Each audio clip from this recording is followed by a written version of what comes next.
Buenos días, jóvenes. No se olviden de poner sus dos apellidos y sus dos nombres en el chat y de marcar la asistencia en el aula virtual.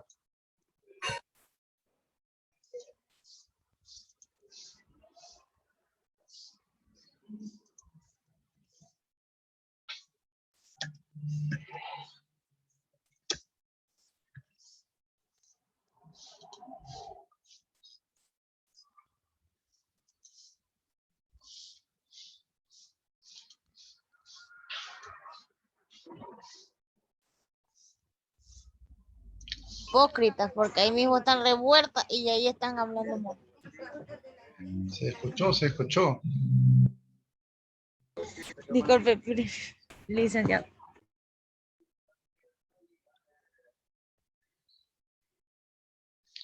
Ya, entonces, vamos haciendo un resumen rápido de lo que es el segundo parcial. Mientras sus compañeros siguen ingresando, no se olviden de poner sus dos apellidos y sus dos nombres ahí en el chat. Comenzamos el segundo parcial desde la semana 9. Ahí tienen la tarea de instalar el Genome, ¿verdad? Tienen la tarea también de hacer el cuestionario del BI. Recuerden que los cuestionarios se pueden repetir todas las veces que ustedes quieran y pueden mejorar la nota. Coge la mejor nota y también de allí salen las preguntas para la lección y el examen. También tenemos el punto de actuación en clase que si bien es probable que sea reemplazado por la nota del proyecto PIS, de todas maneras no hay que confiarse y si ustedes pueden, actúen para que se ganen el punto de actuación en clase. En la semana 10 está el cuestionario de administración de procesos y también está la práctica de procesos que creo que ya quedó aclarado. En la semana 11 tenemos el cuestionario de los discos y el sistema de archivos. Recuerden ustedes que estos cuestionarios son con nota y que lo pueden repetir, o sea, pueden mejorar la nota. Si usted saca 2 o 3, puede repetirlos todas las veces que usted quiera para sacar el 10, ¿no? También tenemos la práctica de archivos. Esto de aquí, todavía ustedes creo que podían avanzar hasta... Creo que hasta la parte de montajes, entonces la parte de la SWAC creo que había quedado pendiente, pero ya pueden ir avanzando en este tema aquí. Semana 12 todavía no hemos puesto actividad. Ya, entonces, para recalcarles que tal vez estos cuestionarios, creo que los habilité esta semana, entonces tal vez ustedes no los han visto, entonces ya pueden ir allí a practicar, ¿no? Entonces, cuestionario de los discos del sistema de archivos en la semana 11 y administración de procesos en la semana 10. ¿Sí? Dos cuestionarios que les van a ayudar. Si ustedes de repente dicen, bueno, ¿y dónde repaso? Y ese tipo de cosas, recuerden que en la guía que está aquí arriba, ¿verdad? En la guía de estudio, ahí ustedes pueden descargarse y ya está todo el material que estamos viendo, ¿no? Entonces, o la mayoría, ¿no? Hay ciertas partes como por ejemplo el BI que ya le subí por allí y también lo del el escritorio Genome, la instalación de la red y ese tipo de cosas, les he subido documentos aparte.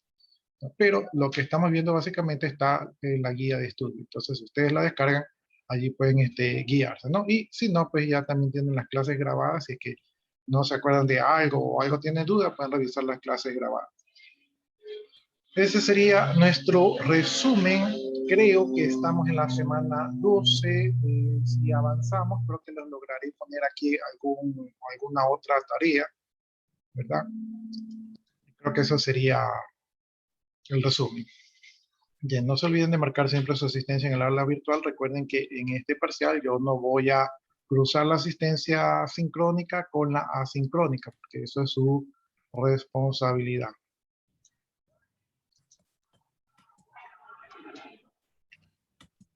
Bueno, entonces, según yo, nos quedamos en lo que era la SWAC, ¿no?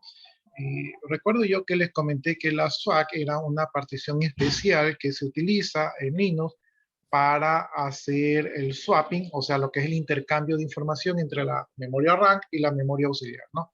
La memoria RAM, como ustedes saben, siempre es más rápida y la memoria auxiliar siempre es más lenta, ¿no? Incluso ahora con los nuevos dispositivos, los discos duros, de estado sólido. Y si bien es cierto que son más rápidos que los discos mecánicos, también es cierto que no dan el mismo performance que una RAM, ¿no? Entonces hay una partición especial para la SWAC. En los sistemas de 32 bits, generalmente con una memoria de 4 gigas se puede dejar una memoria virtual de 4 gigas, ¿no? Esto que es algo técnico, o sea, esto no es que yo le doy un tamaño a la SWAC de forma arbitraria, sino que hay alguna especie de cálculo técnico, ¿no? Bien, en los sistemas operativos de 64 bits, ¿verdad? Y la memoria no tiene límite. Sin embargo, la memoria física sigue siendo de 4 gigas por el momento, ¿no? Bien, entonces aquí nos explica un poquito qué es lo que pasa cuando en nuestra memoria RAM no entra toda la información. Por ejemplo, el tamaño de Windows es de más de 100 gigas, ¿verdad? Y la memoria apenas es de 8 gigas en el mejor de los casos, ¿no? O 16 gigas si es que ustedes les han invertido dinero a su computadora. Entonces, con esa memoria 8 gigas, pues el Windows, que es más grande, pues a duras penas alcanza una parte allí y las aplicaciones como Word, Excel o los juegos o el navegador ocupan también memoria. Entonces, no hay espacio, no hay suficiente tamaño de la RAM como para tener toda esta información. Por lo tanto, esa información que no cabe en la memoria, ¿verdad? Tiene que guardarse en algún lado y en este caso es en el disco duro como la memoria auxiliar. Y en Windows, el sistema de paginación se hace en un archivo de paginación que está en el mismo sistema de archivos de Windows. Esto de aquí, según ciertos entendidos, puede hacer lento el tema o sea, más lento el tema de la paginación, porque al ser un sistema de archivos que crece mucho, ¿verdad? Y que puede estar defragmentado, es decir, que un pedacito está en una parte del disco duro, otro pedacito en otra parte y así, muy disperso, esto puede hacer lento la lectura de la información. Entonces el nos dijo, bueno, yo voy a crear un pedacito exclusivamente para la memoria virtual y entonces ahí no tengo ni de fragmentación, fácil acceso, sistema de archivos bastante corto, ¿sí? Entonces eso se hizo con Linux y por eso es que Linux es más eficiente que Windows. Ya, entonces ese es el tema de la paginación. Ya, ¿cuáles son los tamaños óptimos para la SWAC? Entonces, les decía yo que no se puede poner un tamaño arbitrario, pero tampoco existe un tamaño exacto. Simplemente hay como unos parámetros, ¿no? Entonces, si usted tiene una máquina súper que vieja, de 512 megabytes de memoria, o sea, realmente vieja, entonces la SWAC debe ser el doble de la memoria RAM que usted tiene, ¿no?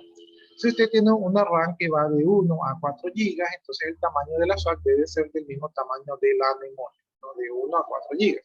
Si usted tiene una RAM superior a los 4 gigas, ¿verdad? Entonces usted puede tener una SWAC de 4 gigas, ¿verdad? O más, dependiendo del uso de los procesos, ¿no? Entonces, como usted sabe que va a ejecutar en ese equipo, si va a tener muchos procesos, muchos programas, usted le puede aumentar la SWAC, ¿verdad? Y si no lo amerita, usted puede dejar la SWAC así de 4 gigas únicamente, ¿no? Eh, ¿Qué pasaría si yo tengo 256 gigas de SWAC, como dice aquí, ¿no? En un servidor de 256 gigas de RAM. Realmente un servidor que tenga 256 gigabytes de RAM prácticamente no necesitaría la SWAC. Recuerden ustedes que la SWAC es para implementar la memoria auxiliar o la memoria secundaria y esa memoria solamente es necesaria cuando usted no le alcanza la memoria RAM, ¿verdad? Pero si usted tiene 256 gigabytes de memoria RAM, realmente no tiene sentido implementar una SWAC, ¿no? Entonces ahí la SWAC debería ser mínima. Entonces no es regla de que porque yo tengo la memoria RAM, le pongo la misma cantidad de la SWAC. El tamaño de la SWAC, ¿verdad? En general, porque en general la gente tenemos de 4 o 8 gigabytes de memoria RAM, entonces la SWAC podremos dejarla en tamaño similar.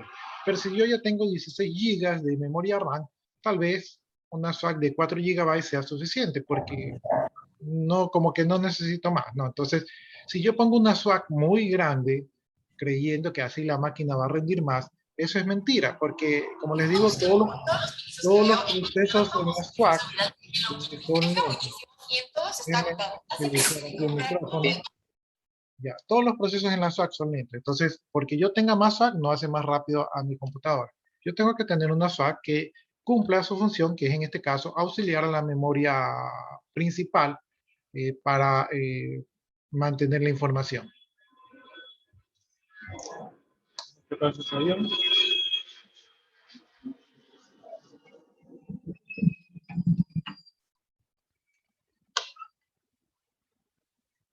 Ya, entonces, como ya ahora entendemos un poco el tema este de la memoria SWAC, vamos a crear una partición para la memoria SWAC, ¿no? Entonces, para crear una partición ya sabemos que podemos utilizar el comando fdix, ¿verdad? Y allí hay un comando que se llama partprover, ¿verdad? Que sirve para sincronizar las particiones. Y una vez que están sincronizadas las particiones, podemos utilizar el comando mkswak, que lo que hace es que mk viene del acrónimo de make y swak es de la swak, ¿no? Entonces es make a swak, o sea, hacer una partición, ¿verdad? Para el memoria auxiliar, para el uso de la memoria auxiliar, ¿no? Entonces, y aquí tenemos que ponemos partprover, ¿verdad? Este de aquí simplemente sincroniza la tabla de particiones y luego podemos utilizar el comando mkswak y tenemos que ponerle como parámetro cuál es la partición que queremos que se convierta en swak, ¿no? Entonces, bueno, de ahí nos da cierta información técnica. Y después de eso, nosotros, o sea, la swag está creada, está formateada para trabajar como swag, pero para que quede activa tenemos el comando swag on, que activa la swag. Entonces el comando funciona colocando el nombre de la instrucción, que sería swag on, ¿verdad? Y como parámetro el nombre de la partición, que en este caso es la DEC SDA5, en este ejemplo, ¿verdad? Y si ya no queremos usar la partición, entonces tenemos que utilizar el swag off, es decir, que desactiva la swag, ¿verdad? Entonces, así se activan y se desactivan las swag. Aparte de eso, tenemos, ¿verdad? En el directorio pros, tenemos un archivo que se llama swags, ¿verdad? Que nos permite ver cuáles son las swags que están activas, ¿no? Entonces, este sería todo el tema de la swag y eso es lo que se les pide aquí, donde dice crea una nueva partición, ¿verdad? Active la partición de la swag, visualice las particiones de la swag, desactive las particiones de la swag, ¿no? En la práctica, aquí tenemos nuestra máquina virtual, allí estamos ingresando, allí ingresamos. Yo les decía que a mí siempre me gusta trabajar desde el directorio raíz, porque a veces tenemos que acceder a otros directorios, entonces ya me encuentro en el raíz. Y aquí nosotros podemos visualizar con el comando K, que permite visualizar los archivos.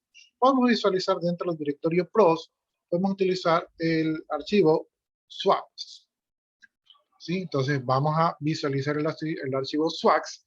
Allí lo estamos visualizando y nosotros vemos que tenemos una swag, ¿verdad? Que está activa y que está en el dispositivo BM-1, ¿no? Entonces esa sería la swag. Si queremos ver las particiones que tenemos, vamos a hacer el comando fdis -L. Y entonces aquí en fdis-L podemos ver todas las particiones que tenemos. En este caso, nosotros en nuestro disco B, en el SDB, ¿verdad? Tenemos varias particiones. Entre esas particiones tenemos la SDB1, la SDB2, ¿verdad? Y tenemos una extendida, ¿no? Entonces yo creo que nosotros habíamos trabajado con la SDB2.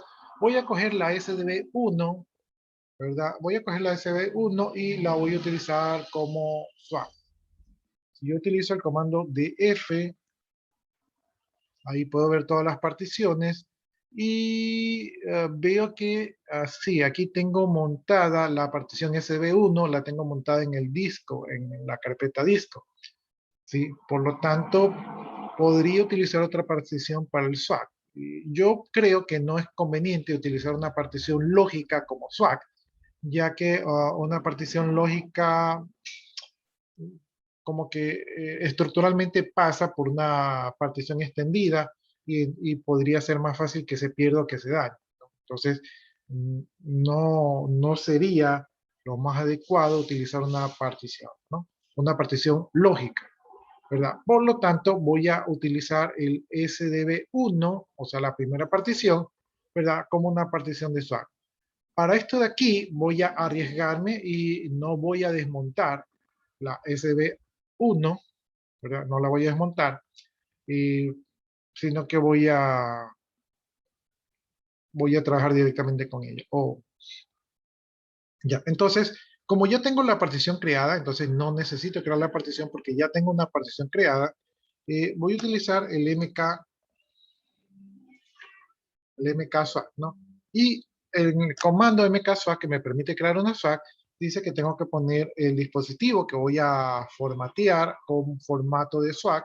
Entonces eso está en los dispositivos y la que me he fijado es en la SDB, ¿verdad? 1, que es una partición primaria, y vamos a ver qué sucede, ¿no? Entonces dice error, está montada, lo que yo les decía, entonces voy a tener que desmontarla. Voy a tener que desmontarla, eso está en disco. Entonces la desmonto de disco. Ya, y una vez que está desmontada el disco, hay otra cosa que me podría dar error. Recuerden que esta partición se monta cuando recién inicializa el sistema.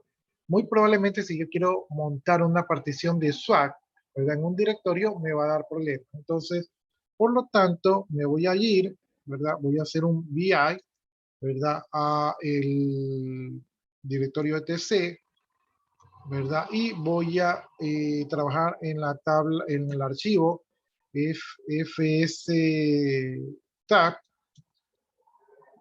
¿sí?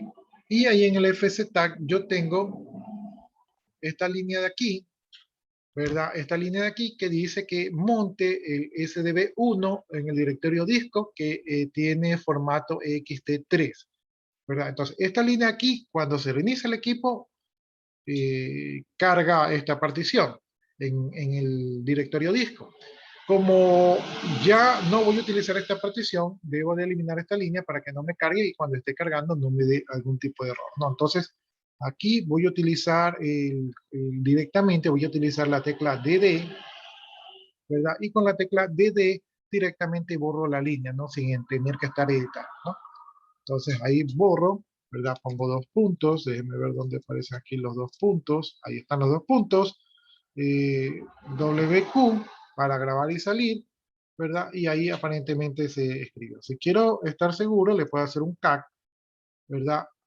Al FSTag, ahí le estoy haciendo un CAC al FSTag que está en el directorio etc, y ahí veo que la línea donde montaba el SDB1 ya no está.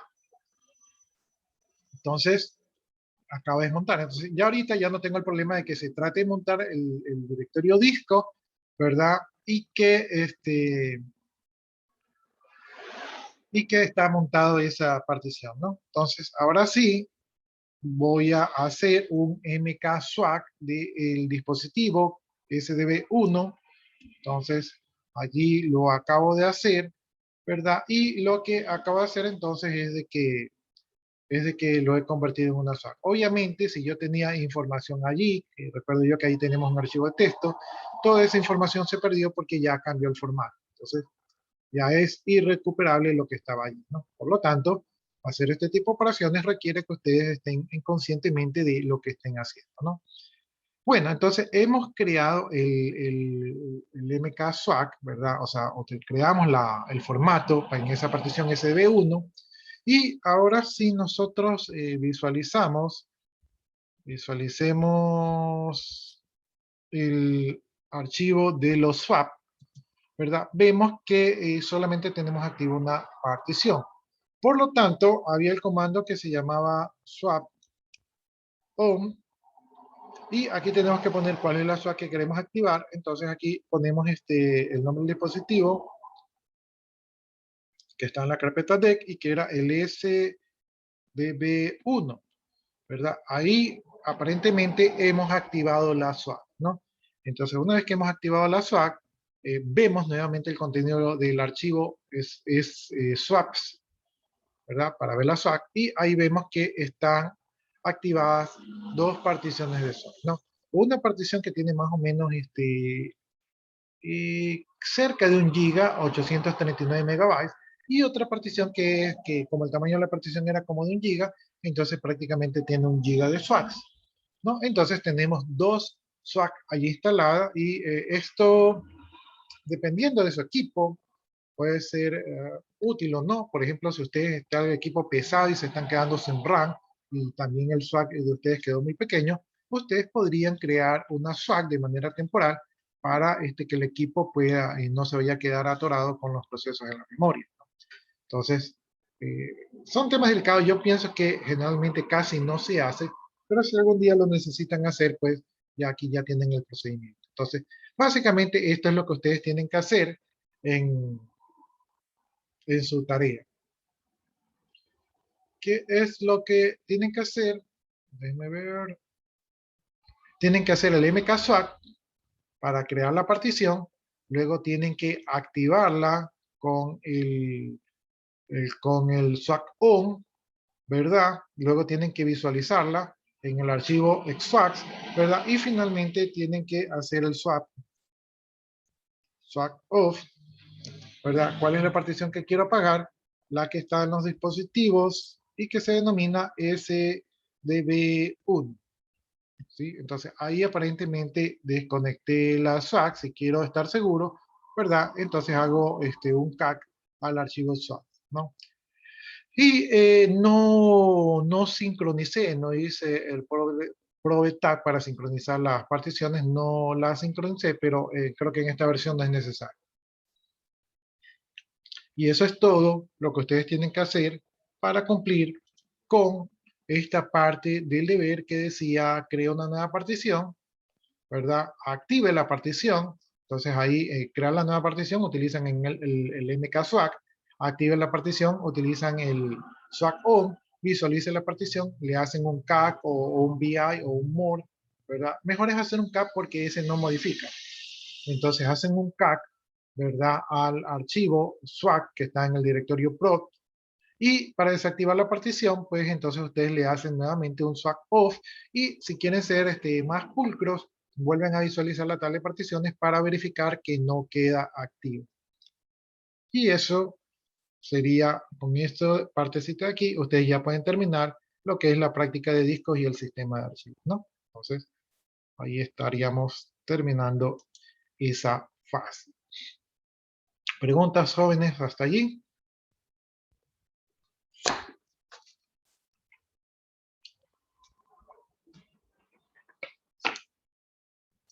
¿Alguna duda, inquietud?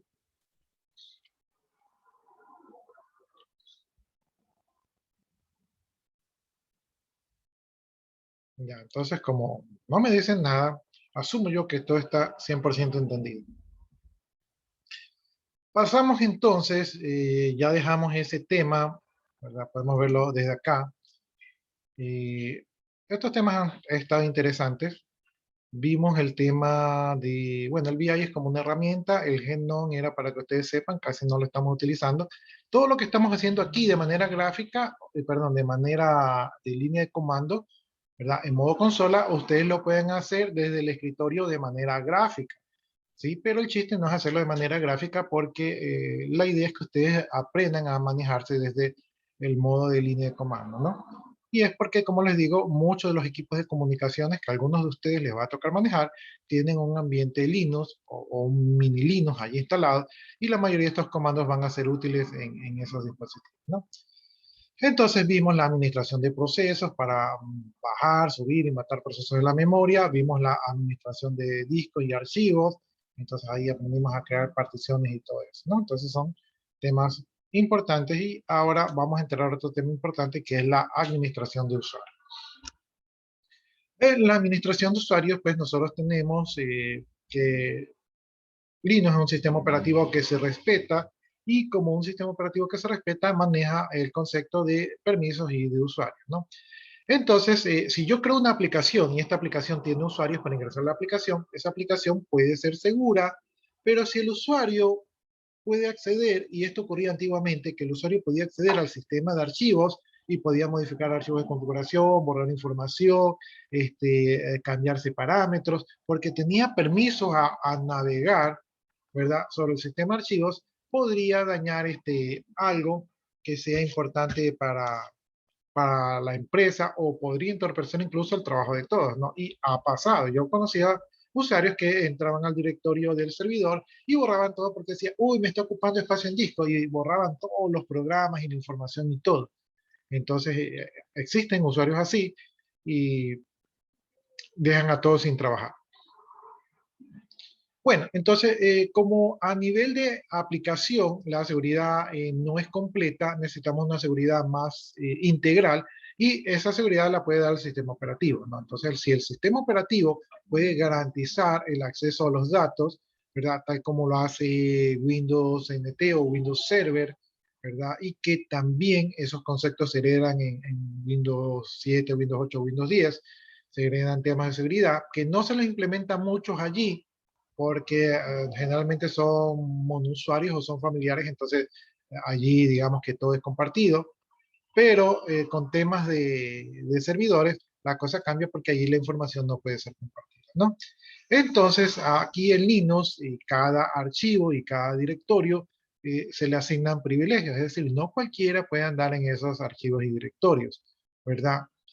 Y se pueden dar autorizaciones de accesos de manera individual para que un determinado usuario pueda acceder a esos archivos o esos directorios, ¿verdad?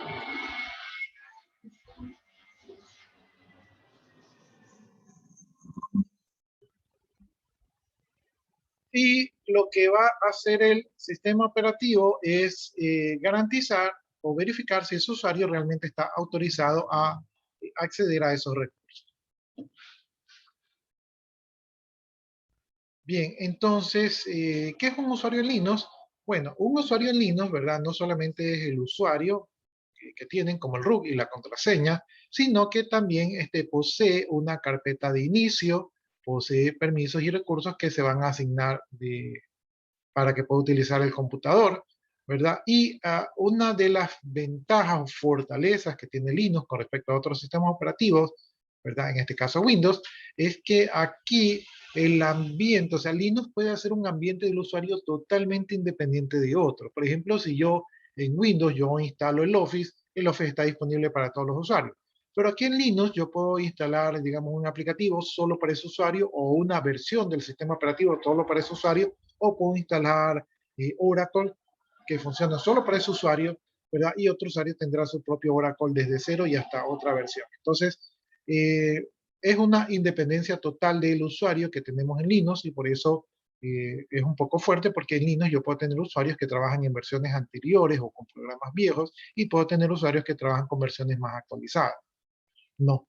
También hay que considerar que aquí en Linux yo puedo tener los usuarios, normalmente los identifico por nombre, ¿verdad? Entonces yo puedo tener el usuario Ricardo, el usuario Juan, el usuario Marina, el usuario Ricardo.ortega, así, pero hay que ver que si yo escribo Ricardo con mayúscula la primera, y si escribo Ricardo con minúscula todo, o si escribo Ricardo con mayúscula todo, estos tres Ricardos que ustedes están viendo aquí son diferentes, porque en Linux hay discriminación entre las mayúsculas y minúsculas, y por lo tanto los tres nombres, aunque fonéticamente son iguales, ¿verdad?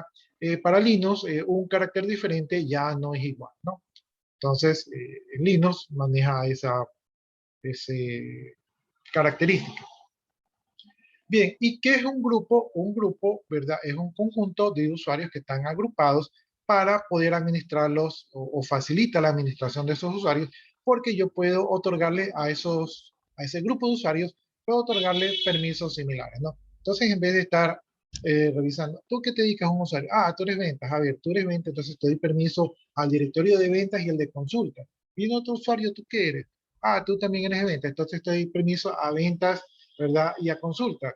¿Y tú qué usuario eres? Ah, tú también eres de ventas. Entonces te doy permiso a ventas y a inventarios. Y si ven que me equivoqué en el último, ¿verdad? Entonces, me equivoqué en el último porque como es repetitivo, las personas cometemos errores, ¿verdad? Y puedo equivocarme. Pero si yo a todos los digo, tú eres de ventas, te meto en el grupo de ventas.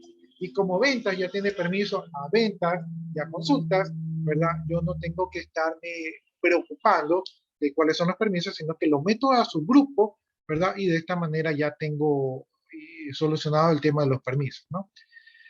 Entonces, con los grupos, al igual que Windows, ¿verdad? Yo puedo administrar de manera más fácil.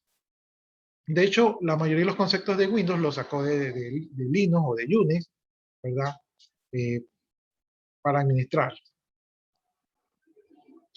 Ya, entonces con el grupo yo simplemente asigno los permisos al grupo y agrego a los usuarios al grupo y ya no tengo que estar individualmente dando permiso por permiso, lo cual es una tarea tediosa y que generalmente provoca errores, ¿no?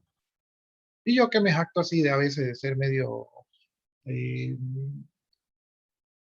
medio responsable o concienzudo en cuestión esta de aquí, yo también me he equivocado cuando he procesado usuarios por usuario. Bien, dentro del tema de los grupos y usuarios ya vimos cómo funciona el concepto, ¿verdad? Ahora vamos a ver tres archivos, el archivo passwd, el archivo group y el archivo shadow, ¿verdad? Estos archivos se encuentran en la carpeta etc, ¿verdad? Y entonces vamos a ver el primer archivo, que es el archivo de passwd. Parecería que es el archivo de password, ¿no? Sin embargo, aquí en este archivo no se almacenan las claves. Aquí simplemente se van a almacenar los usuarios, ¿verdad? Junto con otras características como es el UID o lo que se conoce como el User ID y que es el número que identifica al usuario. También podemos encontrar el nombre del usuario, su directorio inicial y su shell inicial, ¿no? Ya, aquí en este archivo nosotros podemos encontrar el username y el password. Dice que cuando encontramos una X en este archivo es porque el archivo tiene una clave, ¿verdad? Y que si nosotros queremos que el usuario no pueda ingresar al sistema, simplemente le quitamos la X y el usuario ya no puede ingresar al sistema, ¿no? Dentro de lo que es el User ID o el identificador de usuario, este puede ser un número entre 1 y 65.535. Este número va a ser único para cada usuario y el User ID 0 es el que se le asigna al root. Como este es el primer usuario del sistema, tiene el número 0, ¿verdad? Y los números que van desde el 1 hasta el 499 suelen ser utilizados por el sistema para crear usuarios de los software, ¿verdad? Y hacer instalación de paquetes con estos usuarios creados por el propio sistema. A partir de 500, ¿verdad? Se crean los usuarios que son propios del sistema y esta asignación de los UID generalmente es automática y va de manera ascendente. Entonces, esto es lo que tenemos aquí. Entonces, vámonos a nuestro Linux, ¿verdad? Vámonos, no, quedémonos aquí en el raíz. Ya, desde aquí en el raíz podemos hacer un list, ¿verdad? Del directorio etc y vamos a ver el archivo path, ¿no? Entonces ahí pongo el path asterisco para ver todos los paths y ahí veo que tengo uno que se llama passwd y tengo otro que es passwd guión, me imagino que puede ser un respaldo de ese de allí. Vamos viendo el contenido del archivo passwd, entonces para esto aquí vamos a hacerle un cat, ¿verdad? Al archivo que se encuentra en el directorio etc, ¿verdad? Y que se llama passwd, ¿no? Entonces ahí le estamos haciendo un cat y ahí podemos ver el contenido del archivo. Como el archivo es un poquito grande, vamos a ver si le hacemos, en vez de hacerle un cat, ¿verdad? Vamos a hacerle un more para verlo así página por página. Entonces le hacemos un more al archivo y ahí vemos, ¿no? Y si ustedes se dan cuenta, en la primera línea tenemos el usuario root, cuyo user ID es el 0, ¿verdad? Y tiene una X, por lo tanto, quiere decir que tiene clave. El root, su directorio de usuario es el /root, ¿verdad? Ese es su directorio de usuario. Y el shell con el que arranca es el bash, ¿no? Que es el programa que va a arrancar como emulador de su terminal. No, aquí vemos un sinnúmero de otros nombres, ¿verdad? Que son usuarios creados por el sistema, porque yo no he creado ninguno solo, ¿no? Entonces esos son los nombres de los programas que están instalados en el sistema, ¿verdad? Y que estamos allí. Y dándole un barra espaciadora avanzamos pantalla por pantalla del comando more y finalmente terminamos el contenido del archivo, ¿no? Entonces este es el archivo passwd. Estos archivos no deben de ser manejados por personas que no lo sepan manejar, porque si lo dañan pueden provocar que ya no se tenga acceso al sistema. Entonces ahí tendrían que hacer procesos de recuperación del sistema. Yo personalmente no me he involucrado en esos procesos, pero podría ser crítico, ¿verdad? Que no puedan acceder a su propio equipo, ¿no? Entonces, estos archivos hay que manipularlos con cuidado. O sea, no se los suele editar, ¿sí? El mismo sistema operativo los edita. Pero sí es bueno conocerlos para que de repente le saquen respaldo. Bueno, ahora tenemos el otro archivo conocido como group. Group, que es un archivo que va a guardar los grupos y su respectivo GID o Group ID como identificador de grupo. Entonces, cada que se crea un usuario, este usuario tiene que pertenecer a un grupo. Entonces, por defecto, se crea un grupo con el mismo nombre que el usuario, ¿no? El GID generalmente es el grupo primario. Este número de grupo también es un número entero que puede ir de 0 a 65.535, ¿verdad? El GID 0 pertenece al grupo root, ¿verdad? Que es un grupo con privilegios, ¿no? Entonces, vamos a echarle un ojito. Asimismo, vamos a hacer un clear para borrar esto de aquí. Y vamos a hacer un list del directorio etc, ¿verdad? Y el archivo group. Le voy a poner group asterisco. Ya, ahí tenemos dos archivos, que es el group y que es el group guión, ¿verdad? En este caso lo que nos interesa es el group. Vamos a hacerle así mismo un CAC, ¿verdad? Al archivo que se encuentra en el directorio etc, ¿verdad? Y que se llama group. Ahí vemos el grupo, entonces ahí vemos que están todos los grupos, entonces tenemos varios grupos, la mayoría de ellos creados por el sistema. Si así mismo le hacemos un more para que no se nos vaya todo de golpe, sino que hagamos unos pantallazos. Ahí vemos que en este primer pantallazo, vemos que el primer grupo es el root, ¿verdad? Y que su GID es el 0, ¿no? Y ahí están todos los otros grupos que se han creado que pertenecen a procesos del sistema.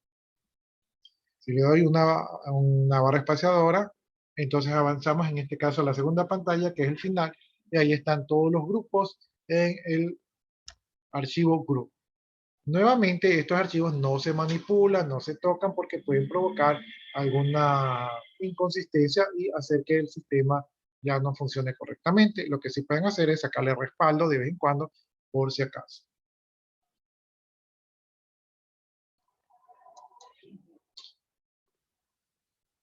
Luego tenemos el archivo shadow. En el archivo shadow tenemos la lista de usuarios y aquí está la información de las contraseñas, ¿no? Y también tenemos otra información como el tiempo de caducidad, contraseña cifrada, etcétera, etcétera, etcétera, ¿no?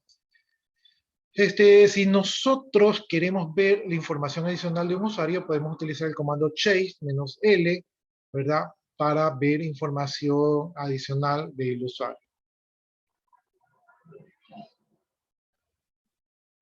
Entonces, vámonos nuevamente aquí, hacemos un clear, ¿verdad?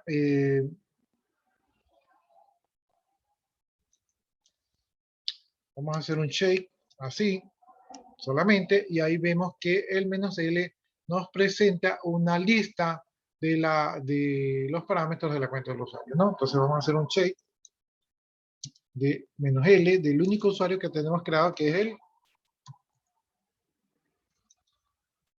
el root, ¿no? Entonces, ahí hacemos un shake, ¿verdad? "-l" del root, y ahí vemos que tenemos información como el último cambio de contraseña, la contraseña que caduca, la contraseña inactiva, la cuenta de la cuenta caduca, el número mínimo de cambios de contraseña, el número máximo de cambios de contraseña, el número de días de aviso antes que termine la contraseña, ¿no? Entonces, es información con respecto a el usuario root, con el comando che. Ahora, vamos a hacer un list, ¿verdad? De el archivo que se encuentra en el directorio etc y que se llama shadow. Le voy a poner así shadow asterisco para que me muestre todos los shadows que están allí. Y ahí vemos que hay dos archivos. Hay el shadow, que es nuestro archivo, y hay el shadow guión. El shadow guión, la verdad que no sé qué tenga, me imagino que debe ser un respaldo, ¿no? Entonces, así mismo le vamos a hacer un CAC, ¿verdad? A el archivo que se encuentra en el directorio etc, que se llama shadow. Ahí le hicimos, ¿verdad? Un CAC, pero nuevamente, como hay mucha información, se nos va hasta el último, entonces mejor le hagamos un more. Le hacemos un more para ver por pantallazo. Y ahí vemos el primer, el primer registro, la primera línea, cuyo usuario que tenemos allí es el root, ¿verdad? Y aquí tenemos la clave del root, pero la clave del root está encriptada, entonces por lo tanto para nosotros es ilegible, ¿no? Y si le damos un espacio, pues ahí avanzamos hasta el final del archivo. Entonces, hemos visto los tres archivos, el archivo de passw, el archivo group y el archivo child, y estos tres archivos tienen que ver con la información de seguridad de los grupos y de los usuarios, y ustedes podrían sacarle respaldo de vez en cuando. Ya, ahora vamos a ver otro comando que es el comando UserAdd. ¿Verdad? El comando UserAdd va a permitir crear un nuevo usuario en el sistema. La manera de utilizarlo es utilizando UserAdd y el nombre del usuario que se va a crear, ¿no? Entonces, en este caso,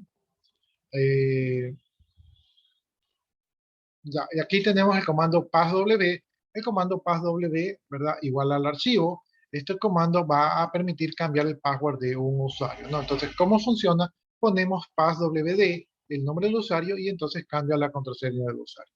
Y finalmente tenemos el comando userdel. El comando userdel va a permitir eliminar a un usuario. Entonces, si ponemos cómo se usa, ponemos userdel, el nombre del usuario, y se elimina el nombre del usuario.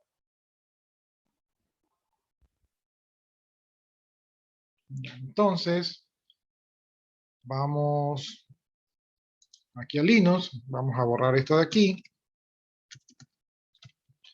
borramos la pantalla, y ahora vamos a poner un user add. User aquí vamos a crear un usuario Jorge. Entonces, aquí acabo de darle enter y supuestamente se ha creado un usuario Jorge. Entonces yo me voy a ir, voy a hacer un more, ¿verdad? Del archivo etc que se llama passwd, ¿verdad? Le hago un more a ese archivo y si me voy al final, a la línea final, veo que se me ha creado un usuario Jorge, ¿verdad? Que tiene el UID número 1000. ¿Verdad? Ahí dice que los primeros 500 son de los procesos, pero yo me imagino que como los procesos han crecido, ahora los user ID de los usuarios van a partir de los 1000, ¿no? Entonces aquí tenemos el user ID, que es el 1000, tenemos el directorio home que de Jorge, que es home Jorge, y tenemos el shell de arranque, que es el bin bus, ¿sí? Entonces, si yo hago un list del directorio home, ¿verdad? Yo veo que dentro del directorio home tengo una carpeta que se llama Jorge, que es el directorio home del usuario Jorge que acabamos de crear, ¿no? Entonces ahí está el usuario Jorge. Y si yo hago así mismo, hago un list, perdón, hago un more del archivo group. Si hago un more del archivo group y me voy al final, veo que se ha creado un grupo que se llama Jorge, ¿verdad? Cuyo group ID es el número 1000. Como es el primero que se ha creado, tiene el número 1000, ¿no? Entonces, he visto eso de allí, ¿no? Bien, entonces ya tengo creado al usuario Jorge, pero ¿cómo utilizo el usuario Jorge? Entonces, para eso tengo que utilizar el comando passwd, ¿verdad? De Jorge. Entonces, con el comando passwd de Jorge, obviamente para utilizar todos estos comandos, ustedes tienen que tener permisos de administrador. O sea, se lo puede hacer con el root o con un usuario que tenga permisos de administrador. Passwd Jorge, lo que me va a permitir es crear la nueva contraseña. Entonces, yo voy a poner aquí la nueva contraseña, ¿verdad? Y ahí me da una advertencia porque estoy utilizando el mismo nombre del usuario como contraseña, entonces eso no es muy seguro. Pero como esto es un ejercicio, no importa. Entonces ahí repito la contraseña, ¿no? Entonces acabo de ponerle una contraseña al usuario Jorge. Voy a abrir un nuevo terminal con control alt F2, ¿verdad? Aquí este es el terminal número 2 y voy a ingresar aquí con Jorge. me pide el password, le voy a poner el password, que básicamente es el mismo nombre del usuario con los números. Entonces, allí acabo de ingresar. ¿Qué notan ustedes? Noten ustedes que aquí en el prompt, ¿verdad? Sale el nombre del usuario, el nombre del dominio, entonces jorge@localhost, ¿verdad? Sale el símbolo de la viñeta de la ñ, que indica que estoy en el directorio home, y sale como prompt un signo de dólar, eso quiere decir que soy un usuario sin privilegios, ¿verdad? Entonces, todo eso puedo deducir del prompt. Si yo hago un pwd, veo que me encuentro en home Jorge, que es mi directorio inicial de arranque, ¿no? Entonces, ahí estoy, ¿verdad? En el terminal número 2. Pongo control al F1 para irme nuevamente al primer,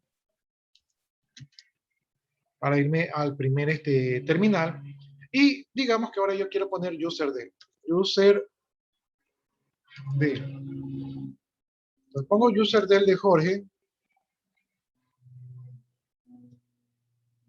Y me dice que no puedo eliminarlo a Jorge porque Jorge está trabajando en el proceso 2104, ¿no? Si yo hago, por ejemplo, un ps menos u de Jorge para ver cuáles son los procesos de Jorge, veo que efectivamente Jorge está trabajando en el terminal número 2 con el proceso 2104, ¿verdad? Y que justamente tiene lanzado como inicio el BAS, ¿no? Que es la interfase que está utilizando.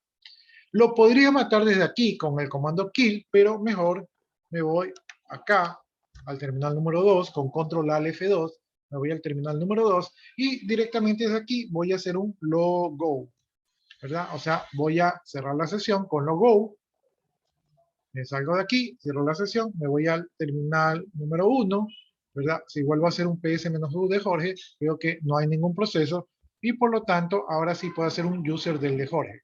Hago un user del de Jorge y si ahora hago un cat, ¿verdad? Del archivo que está en etc, que se llama passwd,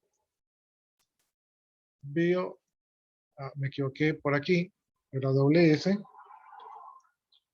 Ya, veo que en la última línea ya no está Jorge y si hago lo mismo con el directorio group, veo que también se ha borrado del grupo, ¿no? Entonces ya Jorge se voló del ambiente. Ahora, si hago un list, ¿verdad? Al directorio home, veo que allí todavía persiste el directorio de Jorge. Eso es porque cuando hice el userdel,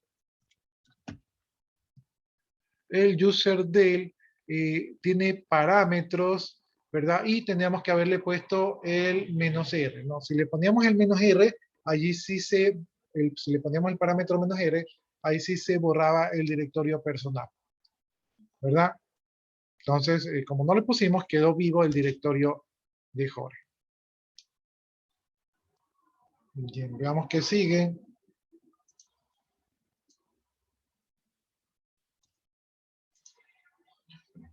Ya, entonces hemos visto algunos comandos nuevos. Déjenme recapitular. Bueno, si comenzamos desde acá, hemos visto el swag on, el swag os y hemos visto el mkswag, ¿no? Entonces esos son nuevos parámetros, nuevos comandos que hemos utilizado. Si nos vamos por el tema de los usuarios, hemos visto algunos archivos como el archivo passwd, el archivo group y el archivo shadow. ¿Qué más sobre comandos nuevos? Hemos visto el shake, ¿verdad? Para ver la información de un usuario. Hemos visto el passwd, el userdel, el useradd, el logo. Entonces, hemos visto todos esos comandos el día de hoy, ¿no? ¿Cómo podemos ver la información?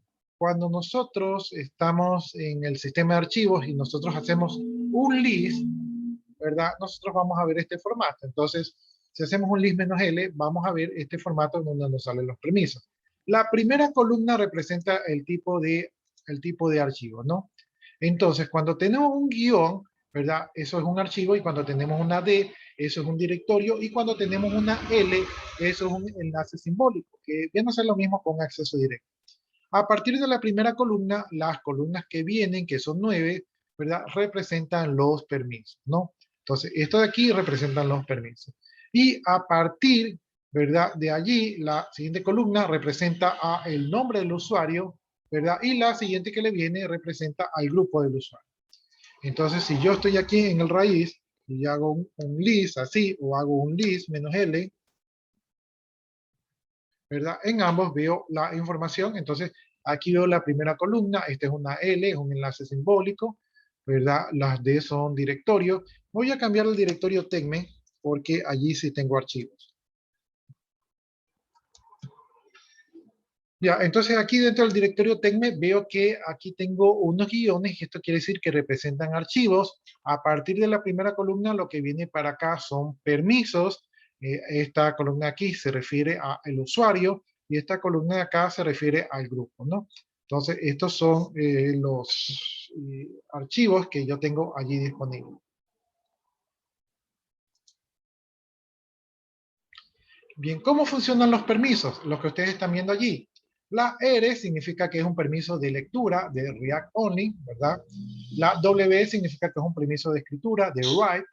Y la X es un permiso de ejecutable, es decir, que el archivo se puede ejecutar, ¿no? Entonces, estos son los tres permisos, R, W y X.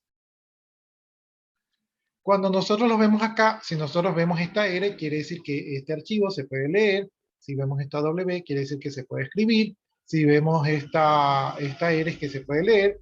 Si vemos por acá esta X, es que se puede ejecutar, ¿verdad? Y así se repiten 3 veces, ¿verdad? ¿Por qué se repiten 3 veces? Porque los primeros 3 son los permisos del dueño del archivo, el dueño del propietario. Es decir, estos 3 de lectura y escritura, el dueño es el root, ¿verdad? Luego, el segundo son los permisos para el grupo dueño del archivo, ¿no? Entonces, en este caso tenemos la R. Es decir, que para los que pertenezcan al grupo root, van a poder leer este archivo, ¿verdad? Y finalmente, para los otros usuarios que no son ni dueños ni que están en el grupo, se aplican estos permisos que es la R. Entonces, este tercer grupo de acá aplica para los otros que no son ni dueños ni pertenecen al grupo. Entonces, ellos tienen permiso de lectura.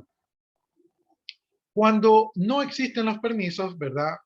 Se utiliza el guión o el signo menos. Entonces, cuando ustedes vean guión, es que estos archivos no tienen permiso, ¿sí? Cuando están así con guión, no tienen permiso.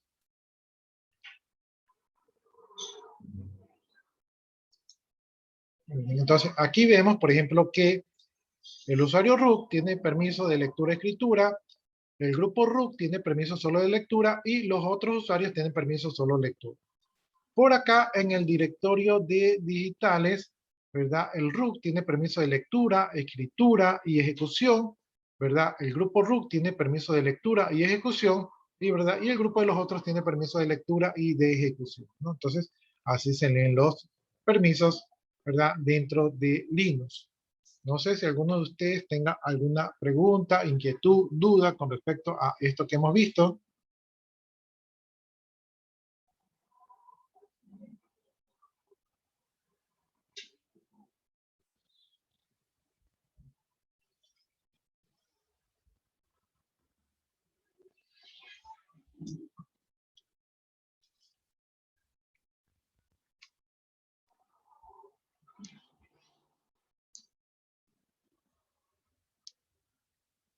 ¿Preguntas, jóvenes?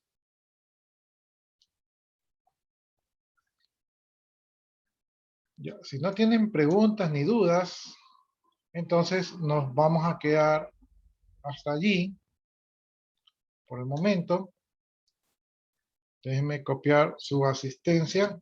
Entonces estoy copiando en este momento su asistencia.